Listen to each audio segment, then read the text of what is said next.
Hi everyone, I'm Quinn, the Design and Construction Manager at RISE. Over back to you, Teddy. Thank you. Ladies and gentlemen, RISE International is a social enterprise NGO that's working in Lesotho, a landlocked country in South Africa, by recruiting youth in the built industry and giving them a hands-on experience, as well as taking them through business trainings and mentorship and connecting them with resources that they would not otherwise have access to, while at the very same time solving problems in the infrastructure industry in the rural and semi-rural areas. Now, today we have a very esteemed guest. He is an architect and arbitrator with over 30 years as a professional architect and extensive experience in heritage-related designs, such as the Nelson Mandela Capture Site Museum, the Apartheid Museum, and the Kato Menor Interactive Cultural Center, and the Oprah Winfrey Leadership Academy for Girls. He is the former president of the South African Council for the Architectural Profession. He is a Harvard graduate in multiple courses, including Master Negotiation and Leadership. He also attained his Bachelor in Architecture and LLB in Paris.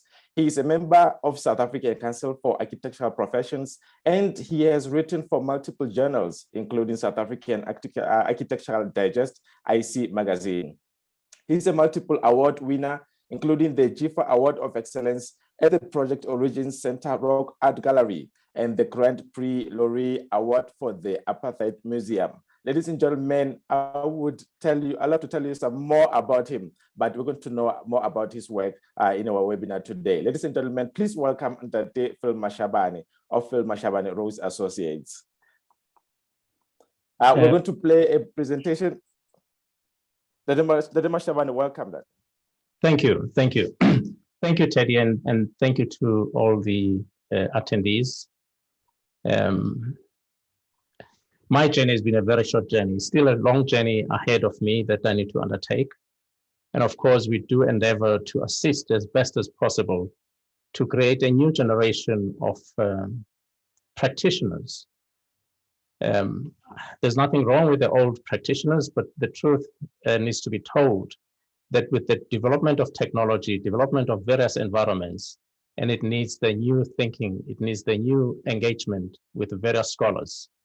And of course, architecture, it being a space at which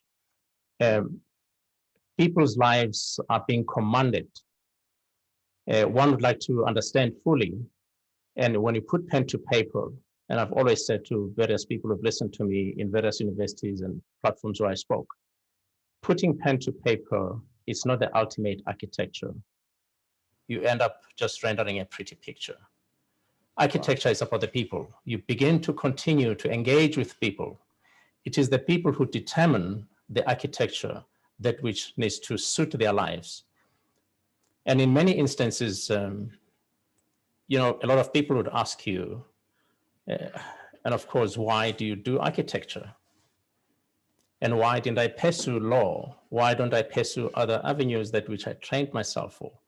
But architecture is a huge basket that encompasses all those professions. In architecture, you find lots of elements of law. You continue to find a lot of elements of social cohesion where you need to deal with people. And of course, in my space, I always believe that you need to equip yourself adequately. However, circumstances do provide a situation whereby you could rely on other resources. You can get people to deal with certain things that which you need to be assisted with. But most importantly, you need to have your finger on the pulse. You need to understand exactly what you're asking them to do, right? And hence we go further beyond architecture and equip ourselves in all aspects of life and deal with everything else that continues. Now, we've done a lot of various projects that which I wanted to share with you, and I think Teddy will briefly share the screen with the project that we're doing at Golden Gate in Clarence. And of course, that was a competition-based project. And Mashabane Rose Architects, right from inception, we knew that being new entrants in the space of architecture, we needed to find a way that which we could be known about. And the only way you could do it is to participate in competitions. And of course, for the past 25 years, as of course this year is the 25th anniversary of the practice, we've continued to embark on competitions, and most of the work that supported the office, it has been competitions. There have been few direct commissions that we received, but of course we take pride in that. And of course, with that ethos, I've managed to pin down exactly that architecture is the participation of the practitioner, the client, and the people. And of course, the context speaks a volumes. The project that was done at the Golden Gate, which should also continue to be an example of many methods that which we need to find ourselves in. And of course, it tells about nature. It's a museum about nature. But we need to understand now, it's not only about that, it's about the people. It's about the story that needs to be told. And as we continue with that vein, we find ourselves having to engage now with the environment. And of course, as an architect, you need to equip yourself in many ways. You need to begin to understand perhaps the environmental laws. You need to begin to engage with everything else that which needs to substantiate your knowledge about various things. That is all about, a bit about Phil Mashabane, not really all. And as we continue with this discussion, I would like to share with you the question that has been asked, of course, by Rise. It was the question of how do you start an architectural practice? And of course, it goes in many ways that which we need to begin to equip ourselves. And I'd ask Teddy, if possible, to share the slide. Let me see if I can do it here.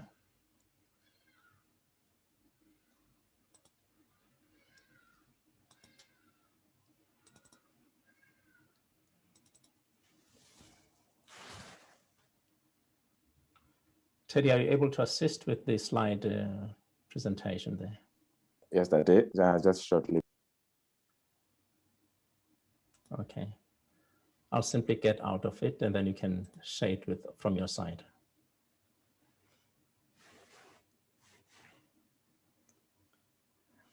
And thank you, Teddy. Stay on that slide.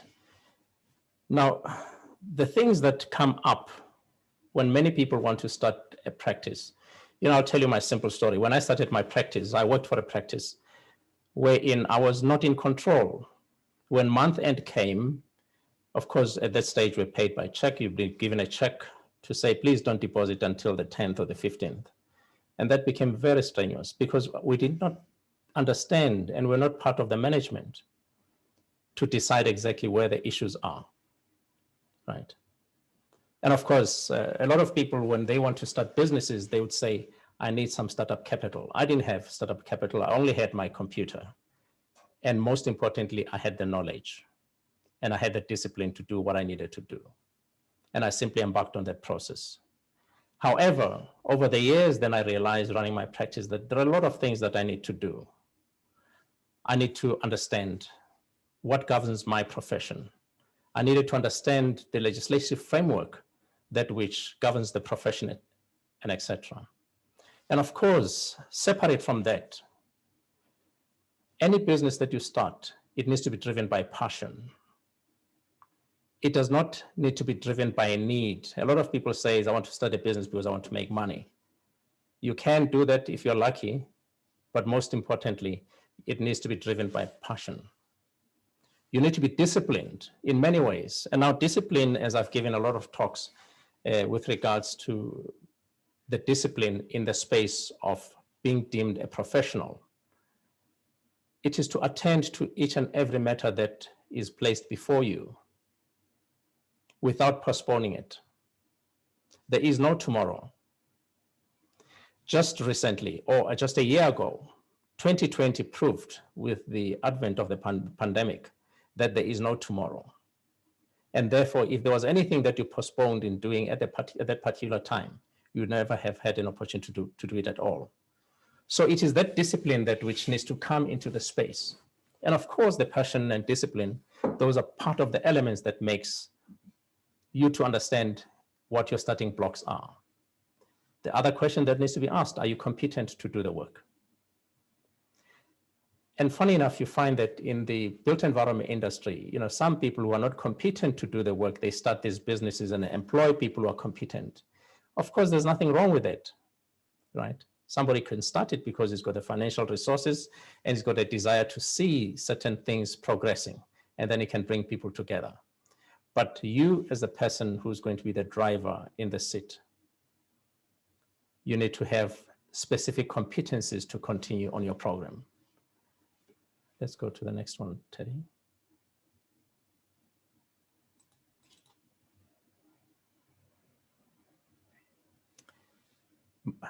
Move to the next slide, Teddy.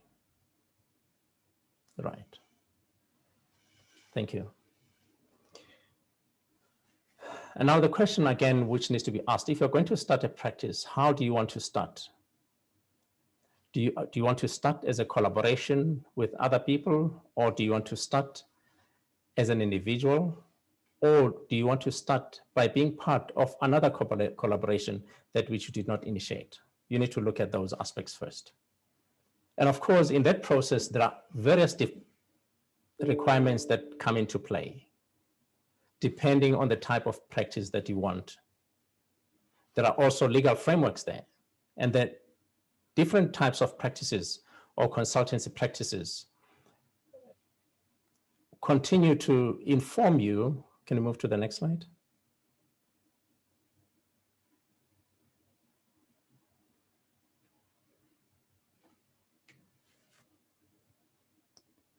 Can we look at the slides of the types of consultancy practices, Teddy?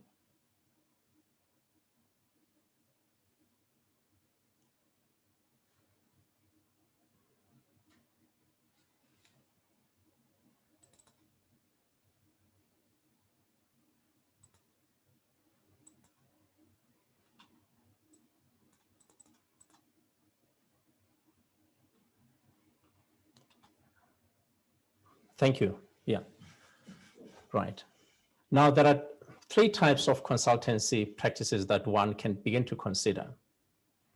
You could be a sole practitioner. That also, it has got its own complications, because in the event of being a sole practitioner and you've got a project running and you've got clients to attend to, and anything happens to you, whichever way, I'm not talking about negative things happening to you, you can get other commitments or double book yourself in any other way, then you are creating a problem for your clients, right? And of course, there are legislative frameworks that advises the setting up of sole practitionership, whereby you need to have all sorts of things, insurance and everything else that which may be thrown back at you in the event of any failure. And of course, you may go to partnership with respect to wanting to work with other people. And in that case, you begin to pull in people who've got similar expertise like you and added expertise to be able to run a practice.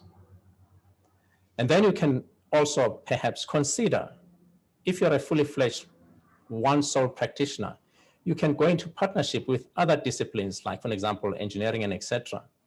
And then in that way, you'd be considered a body corporate consultancy firm. And of course, that practice becomes a multidisciplinary practice. And in that way, you're able to continue to engage and be sort of a one-stop shop in doing your work. Next slide, please. Yeah. Now, the corporate body or multidisciplinary practice, and of course, in its own way, it may encompass various expertise from various walks of life. But in this instance, as an architectural practice or consulting services, you may want to bring in an element of engineering within your fold. You may want to bring in quantity surveying, including project management, right? And of course, we see currently, that seems to be the trend. There are a lot of people who are not, of course, very competent in what they do, but they begin to lean on other professions. And as you'd follow in South Africa, you'd find that our Minister of Public Works would want to a practice that is almost a one-stop practice. But those people, they become implementing agents and they continue to hire other people to do the work. Then you begin to look at all those things. And having said that, it's good for the client, but it's not the best option because you cannot be a player and a referee, right? And in this instance, then, if you're a practice that which has got all those disciplines, but you need someone to oversee that process, to oversee as to whether perhaps the other disciplines are delivering to the same project. However, it gives an opportunity to start empowering various persons within or under the same roof. And there's also a continued core independency in that regard, whereby one discipline substantiates or supports financially the other discipline if it has got no work, right? But then we get all that. But from our experience, it has never been a favorable approach because, as I've mentioned, without repeating myself, you cannot be a player and a referee and be able to deliver the best you can, right? Let's move on to the next slide, Teddy. Right. Now, the complications come in now, whereby all these consultancies, they would need to be registered with their regulatory bodies. And of course, in architecture, that's what you need to begin to think about, that if you're going to be any type of a practice, whether it's a sole practitioner, whether you're going to partnership, or you're going to belong to a body corporate type of a setup, all those entities would need to be regulated. And of course, you need to register with the regulatory body. And of course, with the architectural practice in South Africa and many other countries, there is a standing regulatory body which sets out the rules of conduct and the professionalism that is required of such persons who have been registered with that body, right? But apart from that, then you would get a registration with the professions body. Like, for example, I'll give an example about South Africa. The regulatory body is it's SACAP with the South African Council for Architectural Professions. Other bodies, professional bodies that you can register with. And of course, it's not necessarily a nice thing to have. The other professions are the ones who lay down the practice notes of how you need to conduct yourself as a professional. And in this instance, then the regulatory body becomes a referee. For example, you could in South Africa register with the South African Institute of Architects. And of course, those bodies then, they've got other sub bodies that which register with them, like your interior design, urban design, and etc. But it's a long list. But in the moment where you decide to engage and want to start a practice, these are things that you need to consider upfront, right? Because mostly clients would require a confirmation of your registrations in one way or the other. Of course, they're not interested in your academic qualifications, your whatever certificate you got from which university, and etc. It does add value that at least you've been through a formal training. But most importantly, they look out for your registration documentation with the various bodies, which gives stature to your professionalism. Okay, let's move on to the next one. Right. When you continue then contemplating to start a practice, then you need to establish your goals, the direction, and the focus of the business. How large is your business, or do you desire it to be, right? And people think that if you've got a 500 head or staff member practice, you may be the best. But those, you'd find that they're multidisciplinary practices. And if you're the head of such a practice, then you've got a nightmare to deal with, because you've got to deal with various characters, different people. It's not the same persons that you're dealing with every day, right? And of course, you need to be able to bring forward the focus on the expertise of work, right? Do you want to be a design practice? Do you want to be a construction management company? And of course, other things that needs to come in, you need to manage the business, right? And the business, when it continues, and of course, it needs to be managed by all legislative framework, including your statutory requirements. Next slide, please. Right. And of course, those statutory requirements, then they begin to project to you what type of projects do you want to embark on, right? For example, Mashabane Rose Architects has been known to have done all memory projects, let's call them that, right?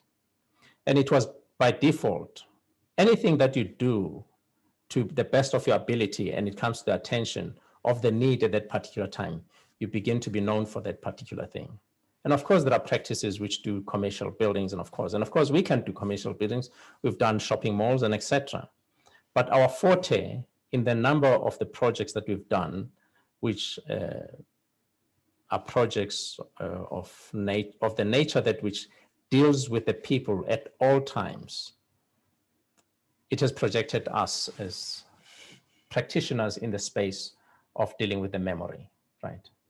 And who are the clients that we are targeting here? And of course, it becomes NGOs and individuals who wants to set up all sorts of memory projects and etc. Even government who's got a responsibility to write down the history of this particular country.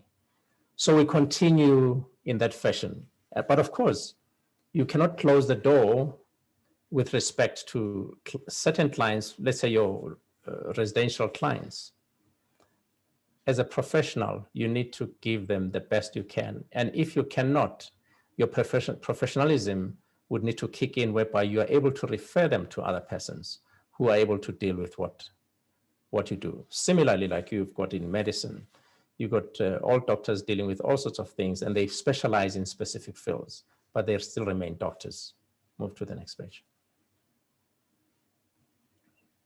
Right.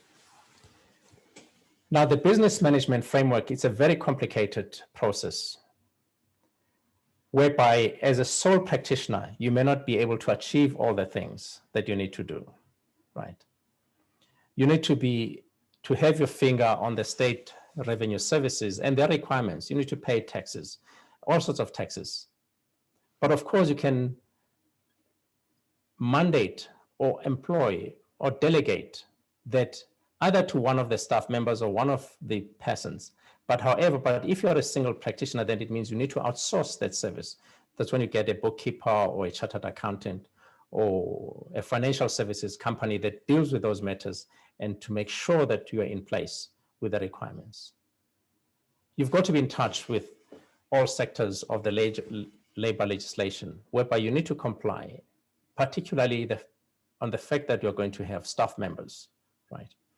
And in that regard, then as a sole practitioner, you begin to develop a problem yourself, because you'll try to do everything by yourselves, and many things are going to fall within the cracks. And in those cracks, then to pull out certain things, then it's too late. Then there are penalties that you'll be faced with, and etc. Then your focus has shifted. You are no longer perhaps a practitioner that which can be relied on. And then as we continue then engaging various people in these aspects, you still need, you need to enable yourself or empower yourself to able to check if your bookkeeper or your financial advisor is doing the right thing, because the buck is going to stop with you. And similarly, with labor matters, you may need to employ a human resources specialist who would advise you on the processes that which are being looked at closely or dimly by the labor departments in that regard.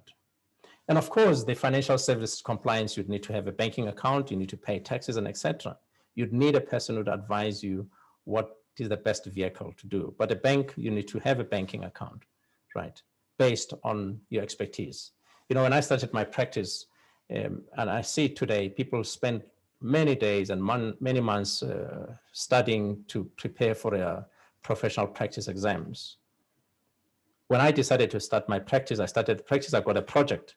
And the next thing, the client wanted all the necessary required documentation. For an example, my registration with the regulatory body. They wanted to have my banking account, right? And of course, with regards to the professional practice exams, it took me a day. You know, when I called the Council of Architects then, asking them what is the next date, they told me that the date would be in 2 days' time.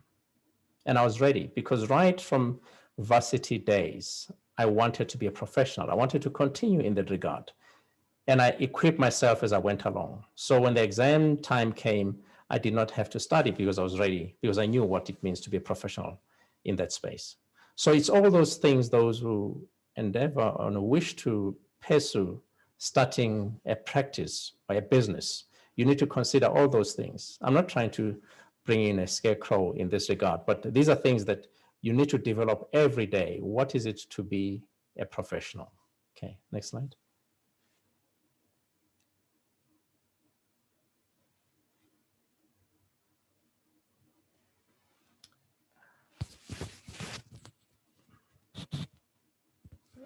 Next slide, Teddy.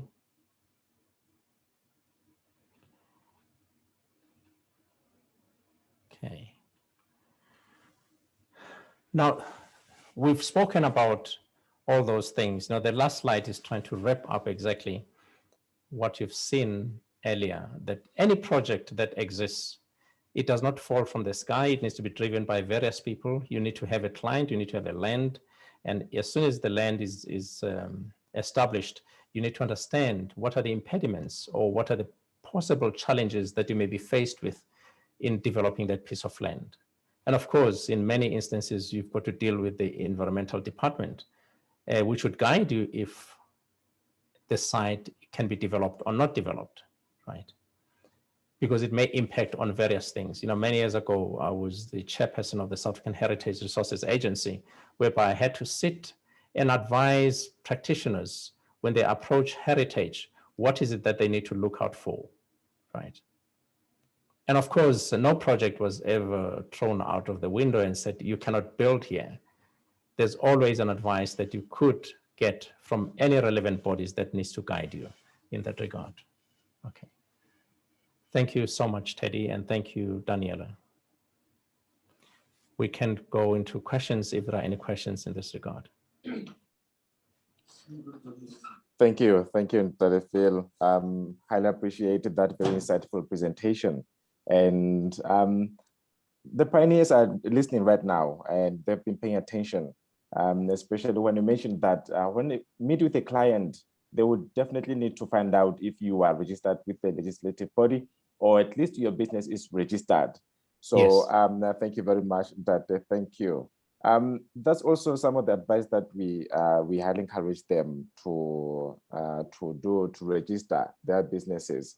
But I'm pretty sure that they would love to find out that, because you have become known as specialists in developing historically significant destinations, such as the Apartheid Museum, the Hector Peterson Memorial Museum, the Robben Island Millennium Museum, the Mandela House Museum, that I could go on and on. And you also have experience in public works, in public transport, community projects, and human rights projects, such as developing the HIV/AIDS clinics. And these are all major projects. So I'd like to find out that which one was the most challenging and why?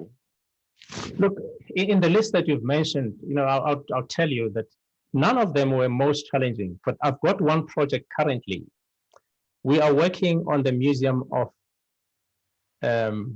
African Liberation. And that project is supported by the 54 countries in the continent. The implementing agent is an NGO, but the site is located, it's actually in Harare in Zimbabwe.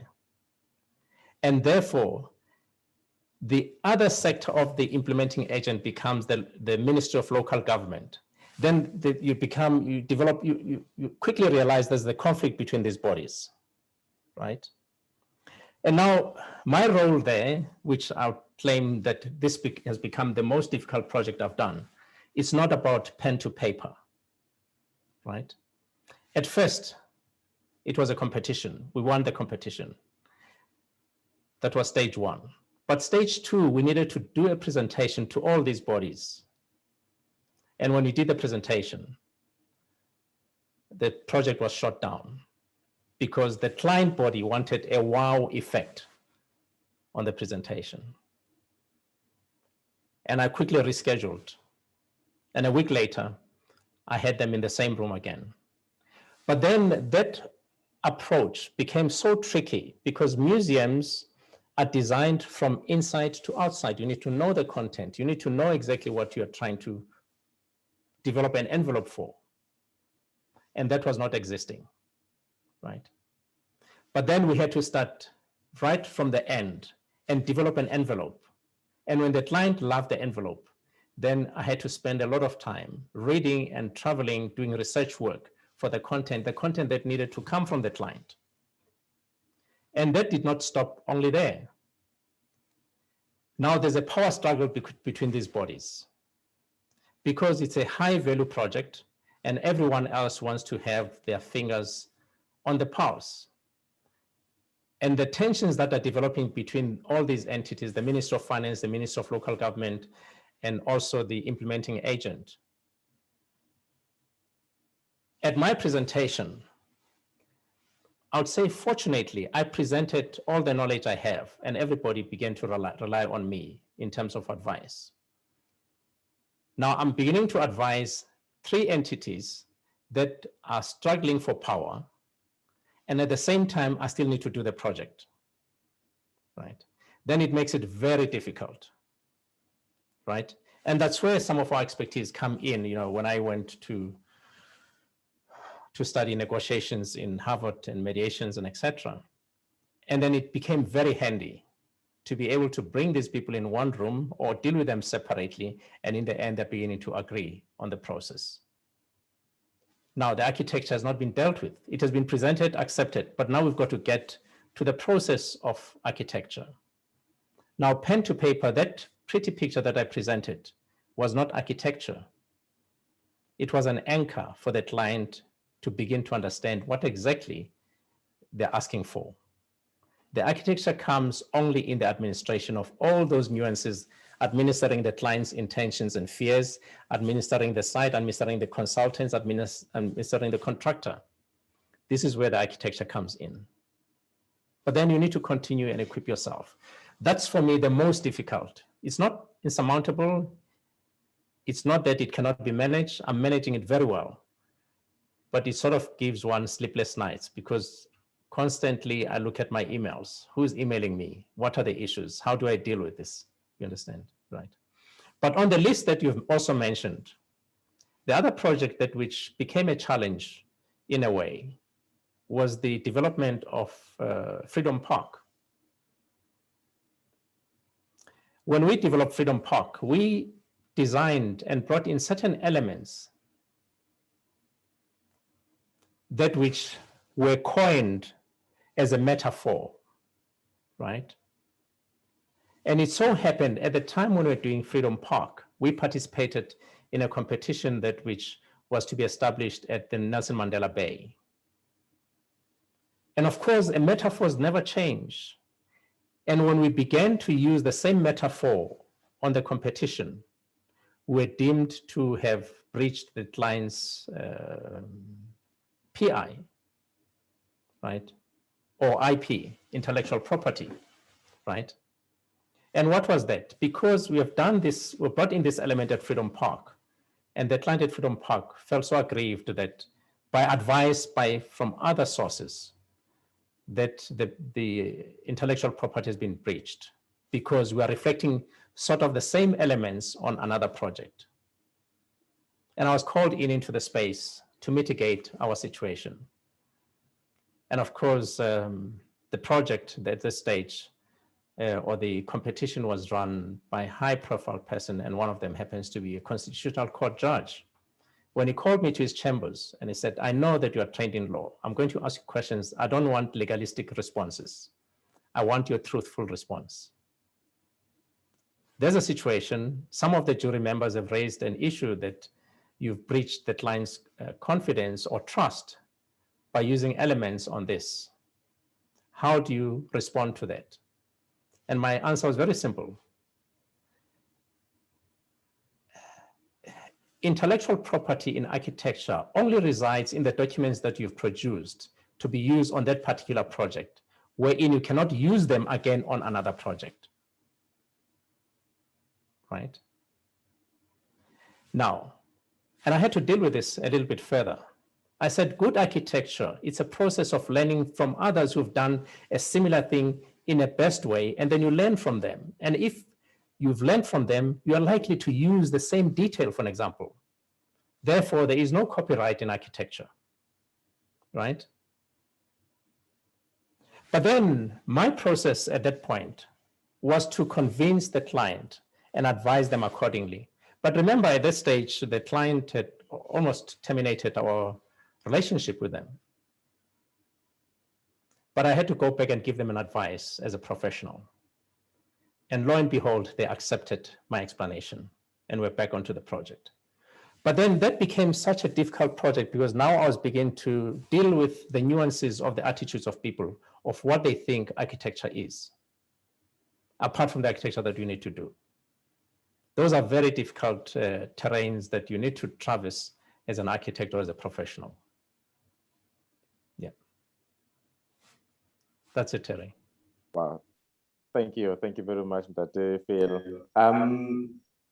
Those are very insightful, and I can tell that the wisdom that you practiced in there, that definitely should last, one a lifetime. I'm going to hand over to my co-host Queen, who will be carrying on with the questions. Thank you.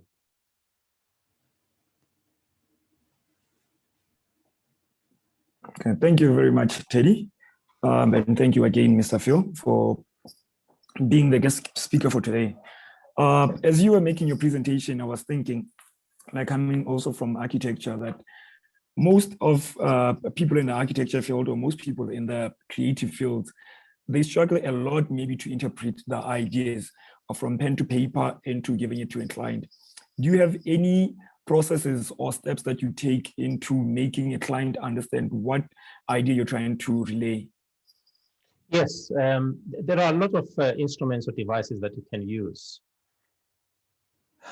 When you develop a concept, and you need to bear in mind that the client may not be technical, but then you need to come with a visual presentation. You need to give them the look and feel. Regrettably, we're not able to see most of the video, which I'll share with you perhaps in a daytime, of the whole video that we tried to look at earlier. And those are devices, they're not gimmicks, they're really devices to make the client understand of what they're getting, right? And if it's regrettable in South Africa in particular that most of the clients are not well vested with architecture. They think that it's just about four walls and the roof and the garden and etc. They never understand the impact that perhaps it has got an environmental impact.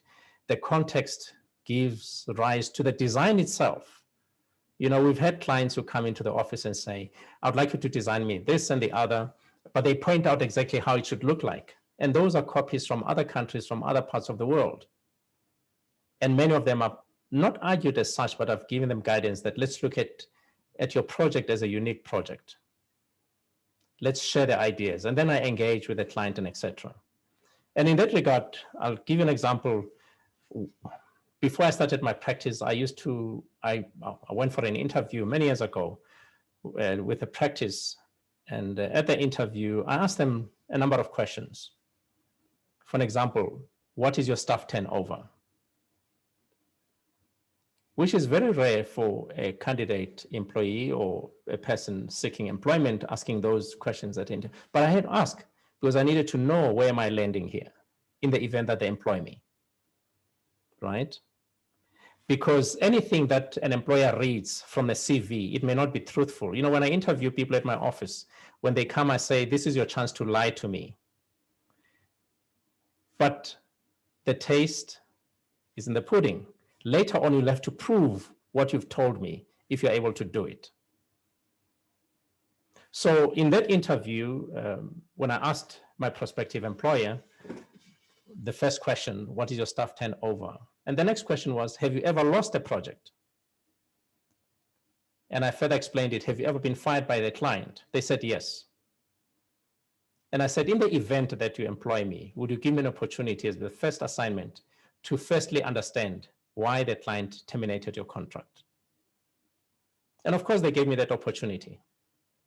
And I called the client, I met with the client. And of course, for about 4 invitations. We didn't speak about the project with that client. She happens to be a huge real estate agent in Johannesburg, or particularly in South Africa. They invited me for breakfast, for lunch. We never spoke about the project. Until then, I asked again that my reason of my association with you, now that I know you, I want you to understand, why did you terminate your contract with the XYZ practice? And that client said, they didn't listen to me. They kept on presenting to me something that which I was condemning every time. They were presenting me with preconceived designs to suit my needs. They didn't listen to me. So that is the most important thing. Listen to your client and guide the client. And lo and behold, sitting with that client, having listened to exactly how her business was set up. Now, architects, they'll always carry a pen, but in that stage, I had a pen in my hand, but I didn't have paper, but I had to use perhaps the restaurant napkin. And I started sketching out all her ideas, putting them down. And when she looked at the sketch that I put in, she says, that's exactly the building that I want. Then I won that client back. So pardon me for my long explanation to your question, you understand? But those are the nuances that which a practitioner needs to deal with. Yes, thank you. I think that was a very beautiful explanation. I think what I'm gathering from it also, it's just to also learn to listen what the client wants, not to come with a preconceived thoughts of what you think the client might need. I think Yes, you also... That's right, Quinn, because this is what I say to a lot of people. You can be trained whichever way you are trained, but if you don't have the skill and you don't have the space to listen, forget it. You're not going to go anywhere. Definitely. That's the only thing that you need to possess. Yeah. Compassion, learn to listen. Listen as much as possible.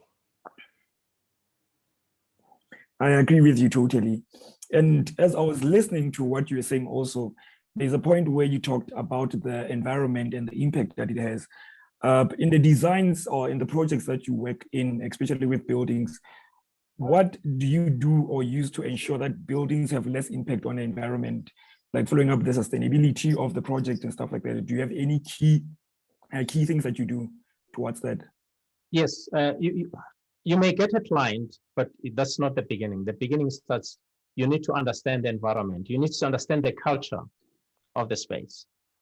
Like for example, as I pointed out, the images that I wanted to show you for the video, it's about the dinosaur park in Golden Gate. It's a nature reserve, it's a protected area. As we entered and participated in the competition, we made it our duty to understand exactly of the do's and don'ts on the site, right? And in that way, you are beginning to understand the environmental impact. And as I've mentioned earlier, that when I was chairperson of the South African Heritage Resources Agency, I had to adjudicate on developments that needs to happen in the Western Cape, in the winelands. And of course, any structure in the winelands, it takes away what a wineland is. And of course, in terms of heights and the impact on the people and the spaces around, it becomes significant. Now, you need to look at that first. Now, the duty of a practitioner is to not to bring upon or bring about exactly what the client wants. It is to advise the client. At times, the project may not go ahead. If, again, you've well and articulately advised your client and indicated to them of the do's and don'ts in that particular space, then they can move their ideas to some other site. So those are the things that we look at. We engage the communities, we engage the client, and we engage with the silent environment exactly to determine whether the intervention, is it going to bring about any positive change or a negative change? So that's why you need to begin to tap your first step. Thank you very much, Ndedefio. One other thing also that I would like to ask also is, I know you wear many caps, as Teddy was introducing you, it's a lot of many caps, but I think you've also been working with people that might be just from the architecture field. How do you then, would you advise for them to do have some sort of business sense? Because I think with creativity, most people that are in the creative field actually feel when they come to business or trying to start a business, what advice would you give to someone that's a freshman from architecture? Maybe they have done their masters, but don't have anything about business. They haven't actually started their own business, and they would like to start their own business. What are the advices that you might give to them? Yeah. Thank you, Quinn. The advice that I would give to such people is that, to be creative, it's one thing. To have passion on your career, it's another. But you need to merge those and tie them together with the business of your career. And of course, universities or any other institute, they don't teach the business of architecture or engineering. They will teach you just engineering. They'll teach you only architecture. But then that's why perhaps thank you for alluding to the fact that I wear many caps. You've got to equip yourself. You need to be a person who's able to sit in a meeting and be able to advise the client, whether whatever they're speaking about, make a business sense. And also when you get a commission, you need to quickly understand that, does it make a business sense to you? That being creative.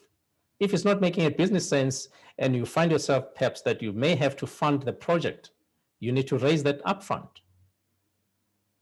And if you want to do certain work pro bono, then you need to have understood, does it make a business sense? That is the business of the career that you pursue, not necessarily architecture. But I would urge a lot of people who want to start their businesses, begin to look at what is the architecture business? What does it entail? It's not about pen to paper and deliver a pretty picture. Remember, you've got to manage your client, you've got to manage the contractors, and you've got to give the final handover report. And even if it was an engineering project, funny enough, if anything fails, who gets called first? The architect. Yeah.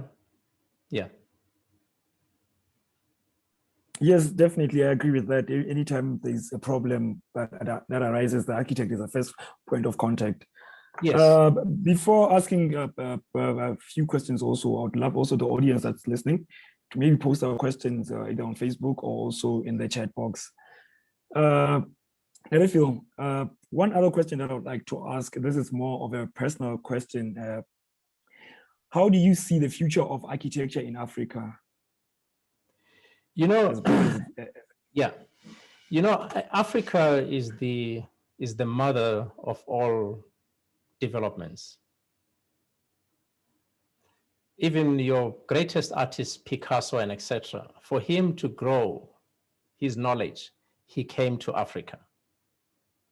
He learned all the nuances of what art is, right?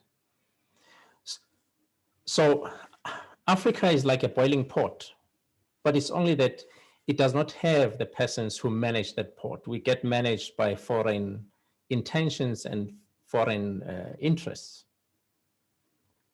It is only now that the bulk of African architects, many have left the country, is because of the management of how the continent is managed. Lack of employment is pushing people to leave and cross boundaries and go to other places, right?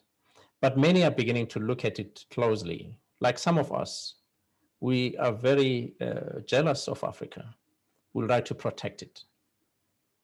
Any intervention that we do in the space in Africa, we say it should be African. And I've traveled through the continent, and whatever buildings you see in the continent, those are copies of buildings that you've seen in Europe, in Asia, in the Americas, and etc. And then that brings about a question: what is African architecture? 2 years ago, I was invited to give a talk, or I was a visiting professor at Howard University, whereby I spoke about African architecture. And after I've spoken about that, many firms in the US, they began to look towards Africa and find African architects to be part of their fabric, because they needed to understand what is African architecture. So there's a huge potential in Africa, right?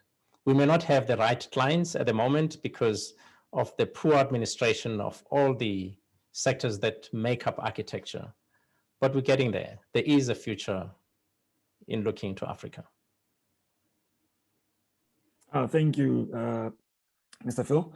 I have two other questions. I'll ask them at the same time just before we wrap up.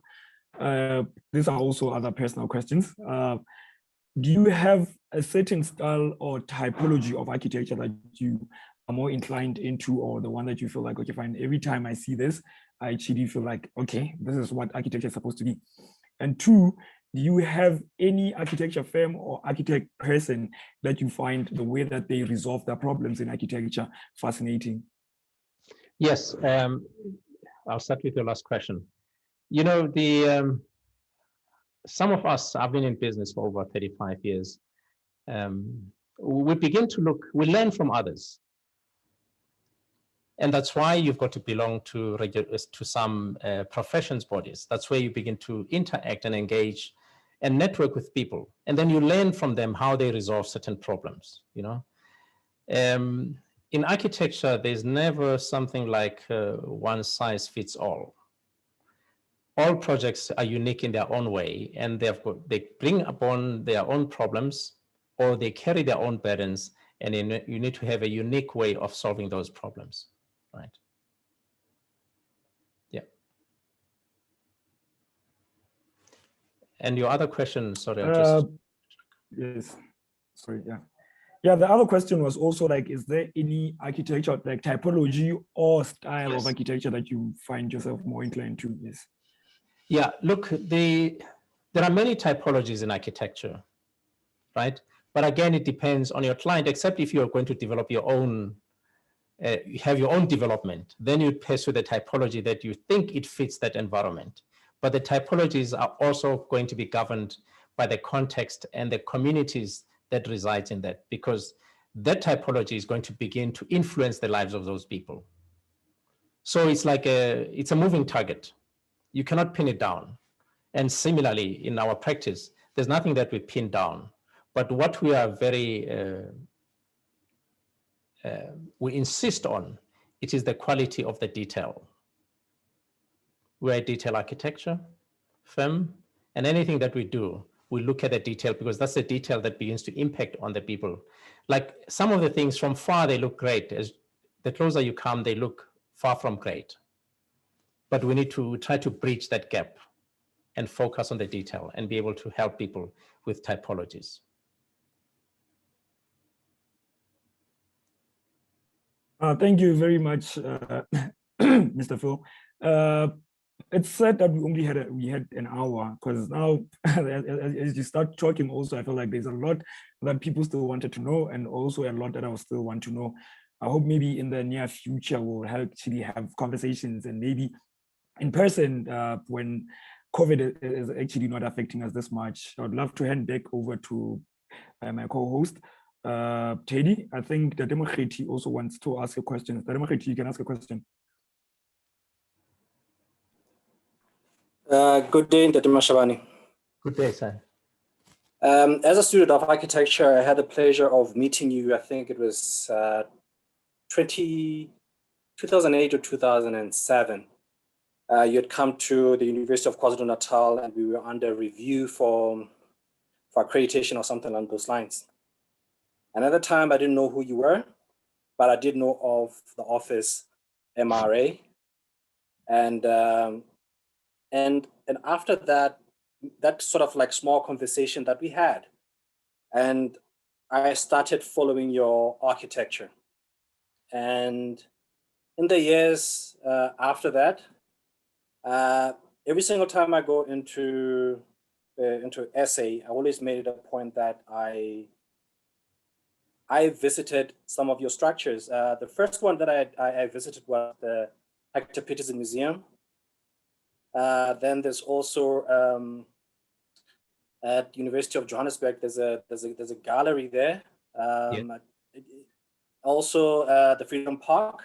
And at the time when I also went to the Freedom Park, you were also working on the buildings down on the valley, like they look like boulders. And as somebody who has been fascinated with your work, have you come across people who would want to have kind of like a pilgrimage? You know, like in Europe, we do the Le Corbusier. Here in Africa, I think you're a very celebrated architecture office. Have you sort of like organized tours for people to see some of your buildings, at least from from your point of view with regards to also what the client wanted with the buildings? Yeah. Well, Dr. Mkhweti, thank you so much for your question. Yes, as a person, I have hosted a number of delegates. Regrettably, it were foreign persons, people who come from all over the world, who'd give me a call and want to visit our buildings, right? Because some of them, they do a lot of research about what people do. But regrettably, if I was to start the similar thing in South Africa and try to invite people come and see our buildings, like showing off, we're not in that space. We're in the space of making architecture. As soon as people begin to appreciate it, it is upon them to request or to engage us for a visitation. As I say, even my staff at the office, I've taken them through similar processes. I said, even the new ones, because some of them were not involved in the projects that are already existing. But when I'm sitting with them and engaging with them and try to explain perhaps the approach, like for example, an approach to design a museum, I'll take them to all the museums and then they find that they're all different, but the content that informed the envelope is so strong, right? So yes, I'd love to do that, but time is not on our side. And with COVID permitting, yes, it is possible, but I would love to perhaps assist RISE. If you can organize a group of people as RISE and say they want to visit, I'm happy to lead them to any of the buildings or most of the buildings and explain to them the differences between the buildings and etc. and the purpose that they stand for. Thank you very much. That sounds very exciting. I'm trying to hold down my smile. Over to you, Teddy. Thank you very much, Queen. No, they will definitely be available. We can pass that over. No. Thank you very much for joining us today, everyone. And thank you to Ntate Phil Mashabane for sharing his wisdom and experience that he has gathered over 30 years on what it takes to be a professional architect, and also letting us in on his projects globally. Remember that he has extensive experience in heritage-related designs, such as the Nelson Mandela Capture Site Museum, the Apartheid Museum, the Katumano Interactive Cultural Center, and Oprah Winfrey Leadership Academy for Girls, among others, among many others. Today he shared with us, he let us know how to build your business from the ground, what you need to look at. That's not, he was also letting us know that, architecture is not just about a pretty picture, by putting pen to paper, but there are a number of things that are involved, such as writing a report, making your client happy, managing your business, and also your money. He also advised that for sustainability, you need to engage your client, your community, and the environment to determine if the project is going to bring about any positive or negative change. Thank you very much, Ntate Phil. Thank you. Thank you so much, Teddy. Thank you. Thank you, that it's been a pleasure. Yeah, thank you to my co-host, Quinn. Thank you very much, Teddy. Thank you. And remember that these webinars that we host are on the last Thursday of every month. So we'll see you on our next webinar on the 27th of August. Thank you very much, and have a good day. Thank you so much. Thank you.